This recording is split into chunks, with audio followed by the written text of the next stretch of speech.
Hello guys, Raidenlon Vlog nga pala. Kung bago ka palang napadpad sa channel ko, mag-subscribe ka na para updated ka sa mga bidyong katulad nito. For tonight's vlog, nasa kalsada naman tayo ngayon, at kasalukuyang nag-drive ng motor, at kasalukuyang nararanasan ang traffic sa Pinas, pero syempre kailangan natin magbaon ng mahabang pasensya, upang sa ganun hindi mainip or uminit ang ulo dahil sa traffic.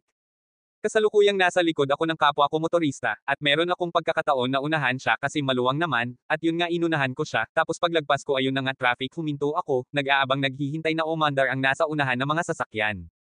At yun na nga medyo umaandar na kami, kahit parang usad pagong lang kami at least gumagalaw, at meron din time na makakaandar ka ng medyo mabilis, at may time na super ingat ka kasi halos magpalitan na kayo ng mukha dahil sa traffic, at syempre ingat sa mga katabing sasakyan at motor baka masagi. At dahil traffic naman, hanggang dito na lang muna tayo, baka maumay kayo sa traffic. Thank you for watching Raidenlon Vlog.